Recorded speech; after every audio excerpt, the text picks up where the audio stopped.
Hello IPL fans and welcome in this video.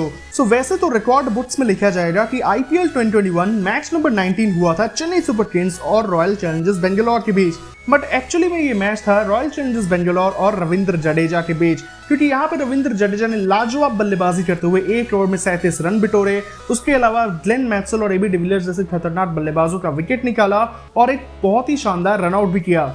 और जब हम 1 ओवर में 37 रन बनने की बात कर रहे हैं तो आज के इस वीडियो में मैं आपको 5 या 6 नहीं बल्कि 10 ऐसे ओवर्स के बारे में बताने वाला हूँ आईपीएल इतिहास के जहां पे 30 या उससे ज्यादा रन बने। सो वीडियो को एंड तक जरूर देखिएगा और वीडियो पूरा देखने के बाद आप लोग भी कमेंट करके जरूर बताइएगा कि इन 10 में से आपका फेवरेट ओवर कौन सा रहा है। और उसके अलावा भी अगर आपको कोई ऐसा ओवर पता है जिसमें 30 से ज्यादा रन बने हो तो वो भी आप लोग कमेंट करके बता सकते हैं। एंड चैनल पर पहली बार आए हैं तो चैनल को सब्सक्राइब करके नोटिफिकेशन बेल को ऑन कर लीजिए ताकि फ्यूचर में भी आपको ऐसी वीडियोस देखने को मिलते रहें।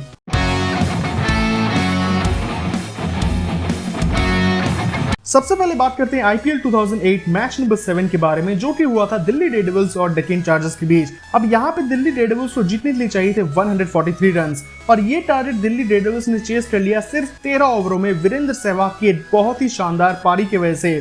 सो इस मैच के दूसरे इनिंग्स के 13वें ओवर को डालने के लिए आए एंड्रू साइमंड्स और एंड्रू साइमंड्स के सामने थे वीरेंद्र सहवाग। और उसके बाद वीरेंद्र सहवाग ने जो धोया है एंड्रू साइमंड्स को, पहले बॉल पे चौका, फिर छक्का, फिर चौका, फिर छक्का और फिर चौका और फिर छक्का, एंड मैच हुआ दिल्ली डेयरडेविल्स के नाम। सो ट्रेन की जो मन की गेट स्कैंडल का पूरा जो गुस्सा था वो पूरा निकाल दिया वीरेंद्र सहवाग ने एंड्रू साइमंड्स के ऊपर और काफी अच्छा बदला भी ले लिया और दिल्ली डेयरडेविल्स ने सिर्फ 13 ओवरों में इस मैच को अपने नाम किया। इसके अलावा इस मैच में वीरेंद्र सहवाग को man of the match award मिला था और आईपीएल के इतिहास में man of the match award receive करने वाले वीरेंद्र सहवाग पहले इंडियन खिलाड़ी बने। इसके बाद बात करते हैं आईपीएल 2017 के मैच नंबर 2 के बारे में, जो कि हुआ था मुंबई इंडियंस और राइजिंग पुणे सुपर जायंट्स के बीच। सो इस मैच में मुंबई इंडियंस पहले बल्लेबाजी कर रहे थे। पहले बल्लेबाजी करते हुए मुंबई इंडियंस ने 19 ओवर्स में बनाए थे 154 रन 7 विकेट के नुकसान पे। अब लास्ट ओवर में बैटिंग कर रहे थे हार्दिक पांड्या और उनके साथ थे टिम साउदी और सामने बॉलिंग करने के लिए आ गए अशोक डिंडा। और अशोक डिंडा के इस फाइनल ओवर के पहले 2 गेंदों पे हार्दिक पांड्या ने लगाए 2 छक्के, फिर एक और छक्का, फिर एक चौका, फिर छक्का और फिर एक वाइड डाल दिया अशोक डिंडा ने और फिर लास्ट में 22 का 1 रन मिला। सो इस तरह से इस ओवर में आ गए पूरे 30 रन और मुंबई इंडियंस का स्कोर पहुंच गया 184 फॉर 7 20 ओवरों के बाद। सो कहने की बहुत ही बेहतरीन ये ओवर था और तारीफ करना होगा हार्दिक पांड्या का भी, इस तरह से उन्होंने एस्टैब्लिश किया उस मैच के बाद अपने आप को one of the best finishers के रूप में। बट एक्चुअली इस पारी का बहुत ज्यादा असर नहीं पड़ा इस मैच के रिजल्ट के ऊपर, क्योंकि राइजिंग पुणे सुपर जायंट्स ने इस मैच को 7 विकेट से जीत लिया था। इसके बाद बात करते हैं उस ओवर के बारे में जो कि पिछले साल ही हुआ था। ये मैच था IPL 2020 match number 4 Rajasthan Royals versus Chennai super Kings और राजस्थान रॉयल्स भी पहले बल्लेबाजी करते हुए 19 ओवर में 186 रन बनाए और फिर जोफ्रा आर्चर के सामने 20वां ओवर डालने के लिए आया लुंगी एंड गिरी। एंड उसके बाद जो हुआ वो शायद हमें ज्यादातर लोगों को याद होगा। पहले 3 गेंदों पे छक्के लगाए जोफ्रा आर्चर ने, जिसमें से तीसरा जो बॉल था वो नो बॉल था, फिर चौथे बॉल पे भी छक्का लगाया और वो बॉल भी नो बॉल था। उसके बाद एक वाइड बॉल डाला लुंगी एंड गिरी ने और इस तरह से जो पहले 2 गेंदें थी, जो पहली 2 लीगल डिलीवरीज थी, उसमें ही 27 रन बन चुके थे, लेकिन एंड में जाके बहुत ज्यादा रन बनाने नहीं दिया लुंगी एंड गिरी ने और फिर उसके बाद 3 ही रन ऐड हुए एंड इस तरह से उस ओवर में 30 रन आए और ये भी one of the most expensive overs बन गया आईपीएल के इतिहास का। इसके बाद एक और मैच के बारे में बात करते हैं जो कि हुआ था आईपीएल 2020 में ही और ये मैच था Rajasthan Royals versus Kings 11 Punjab का, मैच नंबर 9 आईपीएल 2020 का। और यहाँ पे किंग्स 11 पंजाब ने बहुत बड़ा टारगेट दिया था राजस्थान रॉयल्स को, बट ये मैच इनकी याद रखा जाता है राहुल तेवतिया के लिए। इस मैच के बाद ही राहुल तेवतिया एक ओवरनाइट सुपरस्टार बन गए थे और क्या लाजवाब बल्लेबाजी की है। एक तरह से इस मैच के बाद राहुल तेवतिया का जो करियर है वो ऊपर की तरफ चला गया, उनका सिलेक्शन भी हुआ इंडियन टीम के लिए एंड कहीं ना कहीं शेल्डन कॉट्रेल का जो एटलीस्ट आईपीएल करियर है वो तो खत्म हो गया इस मैच के बाद, क्योंकि इस मैच के 18वें ओवर में राहुल तेवतिया ने जो पीटा था शेल्डन कॉट्रेल को, आप कह सकते हैं पहले 4 गेंदों में 4 छक्के लगाए।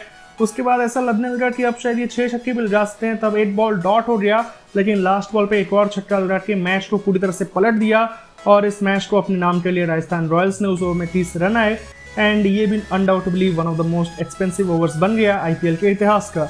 इसके बाद बात करते हैं आईपीएल 2012 मैच नंबर 21 के बारे में और ये मैच था रॉयल चैलेंजर्स बेंगलोर और पुणे वॉरियर्स इंडिया के बीच। सो इस मैच में आरसीबी चेज कर रहा था और आरसीबी को जीतने के लिए चाहिए थे 183 रन। इस मैच के 13वें ओवर में क्रिस गेल के सामने थे राहुल शर्मा और क्रिस गेल के साथ बल्लेबाजी कर रहे थे सौरभ तिवारी। सौरभ तिवारी ने 1 रन लिया और फिर क्रिस गेल को स्ट्राइक पे लाया और फिर उसके बाद क्रिस गेल ने बचे हुए 5 गेंदों पे 5 छक्के लगाए और उसके बाद से शायद राहुल शर्मा तो मैंने खेलते हुए ही नहीं देखा ज़्यादा आईपीएल मैचेस में। सो एक तरह से ये भी एक ऐसा ओवर था जो कि आप कहते हैं जिसने राहुल शर्मा का करियर ही खत्म कर दिया। एंड क्रिस गेल को एक बार फिर से दिखा दिया कि क्यों इतनी डेंजरस बल्लेबाज है वो, और लेग स्पिनर के खिलाफ तो और भी ज़्यादा डेंजरस बल्लेबाजी कर सकते हैं वो। सो इस ओवर में टोटल 31 रन आए एंड आरसीबी ने एंड में वो मैच भी 6 विकेट से अपने नाम कर लिया। इसके बाद बात करते हैं उस एक मैच के बारे में जो कि इसी साल हुआ था, एंड ये था match number 15 KKR versus Chennai super Kings. यहाँ पे भी सैम करन का जो ओवर था वहाँ पे पैट कमिंस ने जो पीटा था उनको, एक तरफ से आप कह सकते हैं सैम करन का वो 16th ओवर था आई थिंक, एंड वहाँ पे पैट कमिंस ने बहुत ही लाजवाब बल्लेबाजी किया। एक तरह से मतलब मैच ऐसा लग रहा है जब आंद्रे रसल आउट हुए, दिनेश कार्तिक आउट हुए कि अब यहाँ से कोई चांस ही नहीं है, बट फिर पैट कमिंस ने पहले बॉल पे 2 रन बनाया और फिर 3 जो लगातार छक्के लगाए। मतलब मुझे लग रहा कि यहाँ से भी केकेआर क्या पता जीत जाए पैट कमिंस की वजह से। फिर वहाँ पे एक चौका लगाया और लास्ट बॉल पे छक्का लगा के इस ओवर में टोटल 30 रन बिटोर लिए पैट कमिंस ने। But at the end Chennai super Kings ने मैच को 18 रन से अपने नाम किया। बट मैच काफ़ी एक्साइटिंग था एंड स्पेशली पैट कमिंस की उस छोटी सी पारी ने इस मैच को बहुत ज़्यादा रोमांचक बना दिया था। इसके बाद बात करते हैं आईपीएल 2010 के मैच नंबर 34 के बारे में जो कि हुआ था कोलकाता नाइट राइडर्स और किंग्स 11 पंजाब के बीच। अब यहाँ पे कोलकाता नाइट राइडर्स पहले बल्लेबाजी कर रहे थे। पहले बल्लेबाजी करते हुए मनोज तिवारी और क्रिस गेल बल्लेबाजी करते 13वें ओवर में, और वहां पे उनके सामने आ गए रवि बोपारा।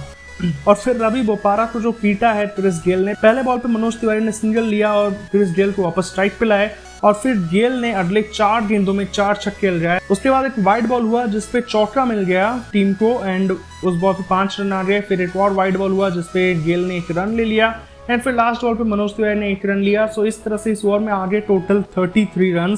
बट उसके बावजूद भी केकेआर वो मैच नहीं जीत पाए क्योंकि महिला जयवर्धने ने एक बहुत ही लाजवाब सेंचुरी बनाया और किंग्स 11 पंजाब ने उस मैच को 8 विकेट से अपने नाम किया। इसके बाद बात करते हैं आईपीएल 2014 के क्वालिफायर 2 के बारे में, और ये हुआ था चेन्नई सुपर किंग्स और किंग्स 11 पंजाब के बीच। और क्या जबरदस्त मैच था ये, मतलब 2014 एक ऐसा रेयर ईयर था जब चेन्नई सुपर किंग्स फाइनल में नहीं पहुंची थी, और उसका एक रीजन ये भी था कि क्वालिफायर 2 में चेन्नई को जीतने के लिए चाहिए थे 227 रन, जो कि बहुत ही ज्यादा था। पर जिस फॉर्म में सुरेश रैना बल्लेबाजी कर रहे थे उस मैच में, मतलब अगर आप लोग ने सुरेश रैना का वो वाला पारी नहीं देखा है तो मैं रिकमेंड करूंगा आप लोग को, आप जाके एक बार हाइलाइट्स देखिए। इस पारी को देखने के बाद आपको समझ में आ जाएगा कि क्यों सुरेश रैना को मिस्टर आईपीएल कहा जाता है। क्या लाजवाब बल्लेबाजी किया, 25 गेंदों में 87 रन बनाए थे सुरेश रैना ने। उसमें से भी एक ओवर था परविंदर अवाना का जो कि पावर प्ले का लास्ट ओवर था। उस ओवर में जो पीटा है सुरेश रैना ने अवाना को, पहले 2 गेंदों में छक्के, फिर 2 चौके, फिर एक नो बॉल पे चौका, फिर लास्ट 2 गेंदों पे चौके लगा के उस ओवर में 33 रन बिटोरे थे सुरेश रैना ने। और अनफॉर्चुनेटली उस ओवर के बाद वाले ओवर में सुरेश रैना रन आउट हो गए, वरना अगर सुरेश रैना थोड़ा देर और टिक जाते ना तो फिर मैच 1-2 ओवर पहले खत्म हो जाता। इतना गजब के फॉर्म में थे सुरेश रैना उस मैच में, but unfortunately Suresh Raina run out हुए और चेन्नई सुपर किंग्स वो मैच 24 रनों से हार गया। इसके बाद बात करते हैं उस एक ओवर के बारे में जो कि आईपीएल के इतिहास का सबसे महंगा ओवर रहा है, अभी तक एक्चुअली था, अब उसके साथ एक और ओवर ने बराबरी कर लिया है। सो वो ओवर आया था 2011 में, IPL 2011 match number 50 royal Challengers Bangalore versus Kochi Tuskers Kerala.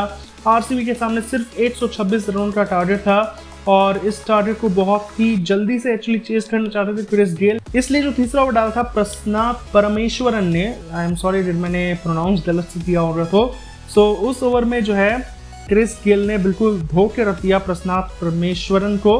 पहले छक्का लगाया एक क्रिस गेल ने, फिर एक नो बॉल पे एक और छक्का लगाया, फिर 2 चौके, फिर 2 छक्के और फिर एक और चौका लगाया उस ओवर के लास्ट बॉल पे, और इस तरह से उस ओवर में आ गए 37 रन। और यही कारनामा करके दिखाया रविंद्र जडेजा ने आईपीएल 2021 मैच नंबर 19 में, जो कि हुआ था चेन्नई सुपर किंग्स और रॉयल चैलेंजर्स बेंगलोर के बीच।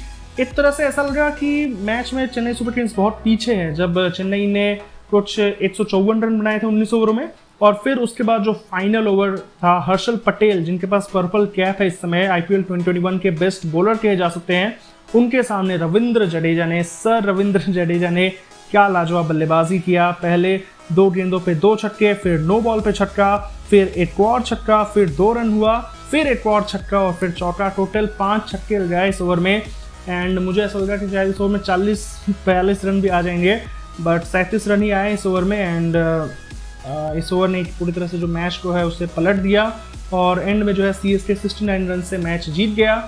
एंड कहना पड़ेगा सर जडेजा अगर इस तरह से बल्लेबाजी करते रहे तो फिर इंडिया के लिए भी बहुत अच्छा है। इंडिया के T20 कैंपेन के लिए, वर्ल्ड कप के लिए काफ़ी अच्छा है।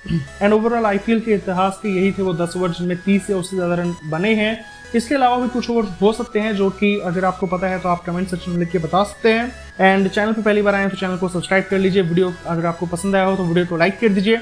इंस्टाग्राम पर अगर आपने अभी तक मुझे फॉलो नहीं किया है तो लिंक डिस्क्रिप्शन में मिल जाएगा, वहाँ से जाकर फॉलो कर लीजिए। वहाँ पे मैं कुछ बहुत interesting facts and stats share करने वाला हूँ। एंड उसके अलावा वीडियो को एंड तक देखने के लिए बहुत बहुत शुक्रिया।